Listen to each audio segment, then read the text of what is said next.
Hello भाइयों, जय हिंद साथियों। तो आज देखिए, आज हम कक्षा 10 यूपी बोर्ड वालों के लिए त्रिकोणमिति का परिचय लेक्चर नंबर 1 और पार्ट 1 लेकर आए हैं। देखिए भाई, ये चैप्टर हमारे बोर्ड के लिए, यूपी बोर्ड के लिए, बिहार बोर्ड चाहे झारखंड बोर्ड चाहे जो बोर्ड हो, बहुत ज़्यादा भाई इंपॉर्टेंट चैप्टर है। आप ध्यान से देखिए, एक एक चीज़ समझ में आएगा। और ये हमारा पार्ट 1 है। चैनल को सब्सक्राइब कर लीजिए। पर डे मैं एक एक लेक्चर डालूंगा, आप देखते जाइए, आपको पूरी चीज़ समझ में आएगा। ठीक है भाई, तो आज हम चालू करते हैं ना। तो देखिए, पहले क्या होता है, त्रिकोणमिति का परिचय, ये चैप्टर का नाम है। और ये अध्याय 8 है हमारा। तो देखिए, आज मैं जो है प्रश्नावली 8.1 का जो है कुछ बेसिक कराऊंगा, तो ध्यान से देखेंगे आप लोग। देखिए, पहले क्या होता है, ये जो चैप्टर है त्रिकोणमिति का परिचय, तो इस चैप्टर में क्या होता है भाई, इस चैप्टर में जो होता है हमारे मतलब समकोण त्रिभुज। समकोण त्रिभुज ये क्या चीज है भाई, तो समकोण त्रिभुज समझेंगे ऐसा त्रिभुज जिसका एक कोण क्या होता है 90 अंश का। ये एक त्रिभुज है, ठीक है।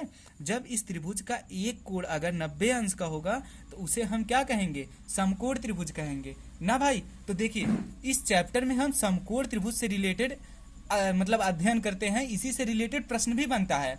तो ये प्रश्न कैसे बनता है, ध्यान से देखेंगे। देखिए, जो समकोण त्रिभुज होगा उसका एक कोण यानी 90 अंश का होगा, और बाकी दो कोण कितने होंगे। पहले ये देखिए, त्रिभुज के तीनों कोणों का योग 180 अंश होता है, यानी कोण ए प्लस कोण बी प्लस कोण सी, ये हमारा कितना होगा 180 अंश होगा। इतनी बात समझ में आई। और उसमें से हमारा कोण भी अगर 90 अंश का होगा तभी त्रिभुज समकोण त्रिभुज कहलाएगा। ठीक है बात। तो अब अगर एक अंश हमारा ये कोण भी 90 अंश है तो कोण ए और कोण सी इन दोनों का योग भी 90 अंश होगा, यानी ये वाला कोण, ये वाला कोण और ये वाला कोण, ये दोनों कोण का योग 90 अंश होगा, तभी तो 90 और धन 90 180 हो जाएगा। तो देखिए, यही है हमारा समकोण त्रिभुज। और समकोण त्रिभुज, अब ये जो भुजाएं हैं इसकी तीन, इन भुजाओं का भी कुछ नाम होता है। तो देखिए, समझिए इसका नाम क्या क्या होता है। पहले देखिए, जो 90 अंश के सामने वाली भुजा, ये 90 अंश है, इस 90 अंश के सामने वाली भुजा, ये भुजा हमारी होती है कर्ण होती है। ठीक है, क्या होता है, कर्ण होता है। इतनी बात समझ में आई। और एक कोण इसमें थीटा माना जाता है। ठीक है, एक कोण हम क्या मानेंगे, थीटा मानेंगे। तो थीटा के सामने वाली भुजा, यानी इस थीटा के सामने वाली भुजा, ये हमारी होती है लंब। लंब को हम यल से दर्शाएंगे, कर्ण को के से। ठीक है, और जो भुजा हमारा बचता है उसे हम आधार कहते हैं। आधार को हम हमेशा ए से लिखेंगे। बात समझ में आई।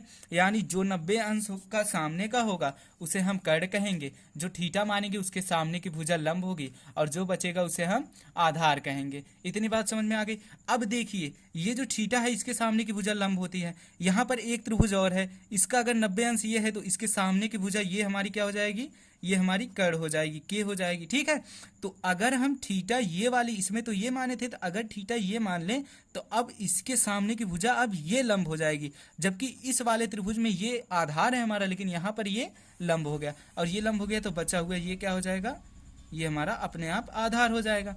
ठीक है, लंब को एल से लिखते हैं। तो अब देखिए, ये हमारा तीनों भुजा के नाम हो गए कर्ण, लंब, आधार। एक हो गया कर्ण, एक हो गया लंब और एक हो गया आधार। तो कर्ण का परिभाषा क्या होता है, 90 अंश के सामने की भुजा। 90 अंश के सामने की भुजा हमारी क्या होती है, कर्ण होती है। लंब क्या होता है, थीटा के सामने की भुजा। थीटा के सामने की भुजा, थीटा के जो सामने की भुजा होगी उसे हम क्या कहेंगे, उसे हम लंब कहेंगे। ये क्या है भाई, तो देखिए, थीटा के सामने की भुजा हमारी क्या कहलाती है, थीटा के सामने की भुजा लंब कहलाती है। ये कोण थीटा है तो इसके सामने की भुजा लंब ये हो गई। यहाँ पर ये थीटा है तो इसके सामने की भुजा लंब ये हो गई। और जो बचा, जो भुजा बची वही हमारी क्या हो जाएगी, आधार होगी। यानी जो भुजा हमारा बच जाएगा उसे हम क्या कहेंगे, आधार कहेंगे। ये वाली देखिए, ये 90 अंश के सामने की कर्ण, इस थीटा के सामने की ये लंब, तो जो बच गया उसे हम क्या कहेंगे, आधार कहेंगे। वैसे ये 90 अंश के सामने की कर्ण, ये थीटा के सामने का लंब, तो जो बचा आधार हो जाएगा। इतनी बात समझ में आ गई। चलिए अब हम आगे चलते हैं। इतनी बात तो क्लियर हो गई। अब देखिए, अब आगे क्या होता है, अब आगे हमारी बात आती है, एक हमारा होता है पाइथागोरस थ्योरम। क्या होता है, पाइथागोरस थ्योरम। तो ये पाइथागोरस थ्योरम ये क्या चीज है भाई, तो सब लोग ध्यान से देखेंगे। पाइथागोरस थ्योरम ये क्या चीज है। देखिए, पहला तो हमारा एक त्रिभुज था। ठीक है, हमने त्रिभुज बना लिया, त्रिभुज बना लिया। ये है ए बी और सी, ये हमारा 90 अंश है। तो 90 अंश के सामने की भुजा हमने बोला कड़, कड़ को हम कैसे लिख रहे हैं, और ये थीटा बना तो इसके सामने की भुजा लंब और ये आधार। तो पाइथागोरस थ्योरम क्या है, पाइथागोरस थ्योरम होता है कड़ का स्क्वायर, कड़ का स्क्वायर बराबर लंब का स्क्वायर और धन आधार का स्क्वायर। ठीक है, कड़ का स्क्वायर बराबर लंब का स्क्वायर और धन आधार का स्क्वायर, यही हमारा क्या होता है, पाइथागोरस थ्योरम होता है। देखिए यानी कड़ का स्क्वायर प्रतीक भी लिख दे रहे हैं, लंब का स्क्वायर एल यानी ए का स्क्वायर, के का स्क्वायर और एल का स्क्वायर प्लस ए का स्क्वायर। इस फार्मूले का यूज क्या है, यही हमारा क्या है, ये हमारा फार्मूला है। तो इस फार्मूला का यूज क्या है, देखिए जैसे हमारा कोई त्रिभुज दिया होगा और ये कोण हमारा 90 अंश दिया है, ठीक है, और ये हमारा भुजा दी है 3 और ये भुजा दी है 4 और ये पूछ लिया और ये थीटा दिया, तो थीटा के सामने की ये हो गई लंब और ये हो गया आधार और ये हो गया कड़, यानी हमें कड़ नहीं पता है तो हम इसी सूत्र के मदद से, यही कड़ का स्क्वायर बराबर लंब का स्क्वायर प्लस आधार का स्क्वायर, इसी सूत्र के मदद से हम निकालेंगे ये कड़ का मान। ठीक है, इस कड़ का मान हम निकालेंगे। तो कैसे, देखिए फार्मूला पता है कड़ का स्क्वायर बराबर लंब का स्क्वायर और प्लस आधार का स्क्वायर, तो कड़ नहीं पता है, लंब पता है कितना है 3, तो 3 का स्क्वायर प्लस आधार पता है 4 का स्क्वायर, तो कड़ का स्क्वायर ये हो जाएगा 3 त्रिक का 9 और 4 चौक 16, 16 9 कितना हो जाएगा 25, और तब ये स्क्वायर इधर आ गया तो रूट में, यानी कड़ बराबर कितना आ गया 5। तो यानी अगर त्रिभुज की दो भुजा, समकोण त्रिभुज की अगर एक भुजा और दूसरी भुजा दी है तो तीसरी भुजा हम इसी सूत्र के मदद से निकालेंगे। इसलिए भाई ये सूत्र हमारा बहुत इंपॉर्टेंट हो जाता है, इसका नाम है पाइथागोरस प्रमेय, यानी पाइथागोरस नामक वैज्ञानिक ने ये सूत्र दिया है। तो कड़ का स्क्वायर बराबर लंब का स्क्वायर प्लस आधार का स्क्वायर, अगर एक भुजा हमें, दो भुजा पता है एक भुजा नहीं पता है तो इस सूत्र का पता करके हम बता सकते हैं कि ये क्या होगा। ठीक है, पाइथागोरस प्रमेय ये है। चलिए अब हम आगे चलते हैं। अब देखिए, अब हमारा मेन चीज, इंपॉर्टेंट चीज आ रहा है, जो है हमारा त्रिकोणमितीय अनुपात। क्या है, त्रिकोणमितीय अनुपात। ये क्या चीज है भाई, सब लोग ध्यान से देखेंगे। त्रिकोणमिति का अनुपात ये क्या चीज है, ध्यान से देखिए। देखिए त्रिकोणमिति के 6 अनुपात होते हैं। ठीक है, 6 अनुपात होते हैं त्रिकोणमिति। पहला होता है साइन थीटा, फिर होता है कॉस थीटा, फिर होता है टेन थीटा, इसके बाद होता है कॉट थीटा, और फिर होता है हमारा सेक थीटा, और फिर होता है कॉसेक थीटा। तो हमारे त्रिकोणमिति के कितने अनुपात होते हैं, 5 अनुपात, 6 अनुपात, sine theta, cos theta, tan theta, cot theta, sec theta, cosec theta. तो यही हमारे अनुपात है त्रिकोणमिति के, और इसी के बारे में हमें समझना है।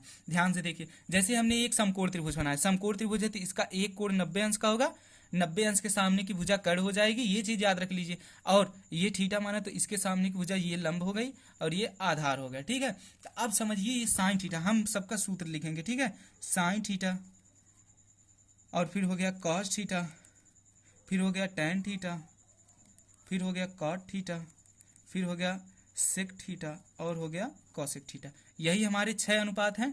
देखिए इसका कुछ जो है एक फार्मूला होता है। तो साइन थीटा बराबर होता है लंब बटे कड़, हम प्रतीक लिख रहे हैं लंब, यल का मतलब लंब और के का मतलब हो जाएगा कड़। और टेन थीटा का होता है, कॉस थीटा का होता है आधार बटे कड़। टेन थीटा का क्या होता है, लंब बटे आधार। कॉट थीटा क्या होता है, आधार बटे लंब। सेक थीटा क्या होता है, सेक थीटा यानी कॉस थीटा का उल्टा होगा, यानी कॉस थीटा आधार बटे कड़, तो ये हो जाएगा कड़ बटे आधार। और हमारा कॉसेक थीटा क्या होता है, कॉसेक थीटा साइन थीटा का उल्टा है, लंब बटे कड़, तो कड़ बटे लंब। अब देखिए भाई, ये जो चीज है इसका एक ट्रिक है। क्या है, ट्रिक है, ये फार्मूला है सब भाई, इसको याद करना जरूरी है ये फार्मूला। तो इस फार्मूला का एक ट्रिक होता है, वो ट्रिक क्या है, ट्रिक हमारा ये होता है लाल बटे कक्का। ये हमारा क्या है भाई, ट्रिक है। तो इसमें देखिए ये वाला जो हो जाएगा, ये हो जाएगा हमारा साइन थीटा। देखिए साइन थीटा और लंब बटे कड़, लंब बटे कड़।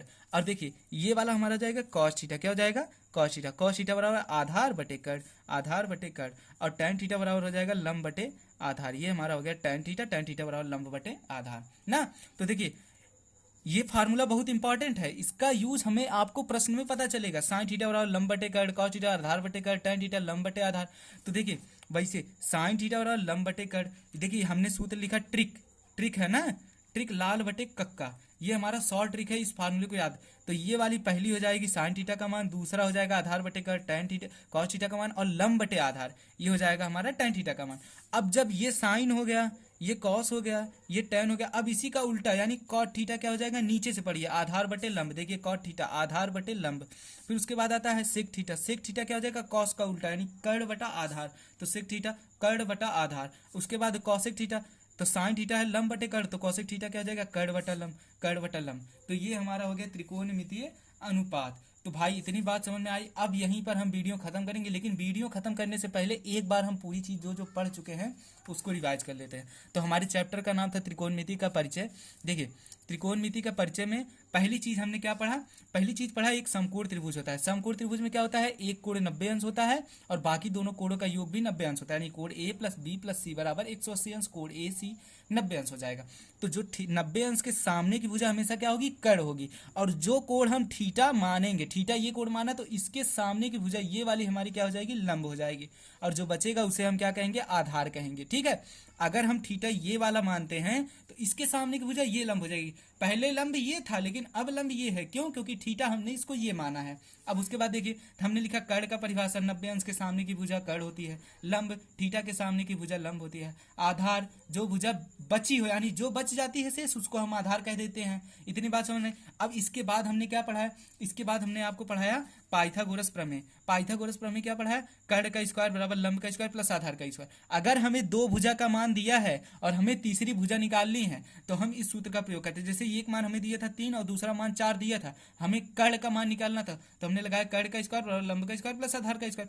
कर्ण का स्क्वायर बराबर लंब का मान दिया है 3, 3 का स्क्वायर, और आधार का मान दिया है 4, 4 का स्क्वायर। कर्ण का स्क्वायर बराबर 25 आ गया और कर्ण बराबर ये रूट में आ जाएगा, और जब रूट में आएगा रूट में 25 का मान 5 हो जाएगा। ये पाइथागोरस प्रमेय था। फिर इसके बाद हमने पढ़ा त्रिकोणमितीय अनुपात। ठीक है, त्रिकोणमिति कितने अनुपात होते हैं? तो हमने लिखा त्रिकोणमिति के 6 अनुपात होते हैं। एक होता है साइन थीटा, दूसरा होता है कॉस थीटा, तीसरा होता है टैन थीटा, चौथा होता है कॉट थीटा, पांचवा होता है सेक थीटा और एक कॉसेक थीटा होता है। ठीक है, तो ये क्या था?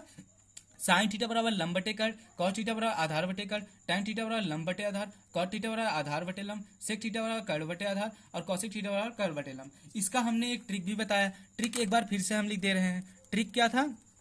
ट्रिक था लाल बटे कक्का, ये हमारा ट्रिक था। इसमें जो एल बटे के है ये हमारा था साइन थीटा। देखिए साइन थीटा लंब बटे कर्ण, और ये हमारा था आधार बटे कर्ण, ये हमारा था कॉस थीटा, और ये वाला हमारा था टैन थीटा। और जब कॉट थीटा करेंगे तो इसका उल्टा आधार, टैन थीटा का उल्टा आधार बटे लंब, और फिर सेक थीटा हो जाएगा कर्ण बटे आधार, और कॉसेक थीटा हो जाएगा कर्ण बटे लंब।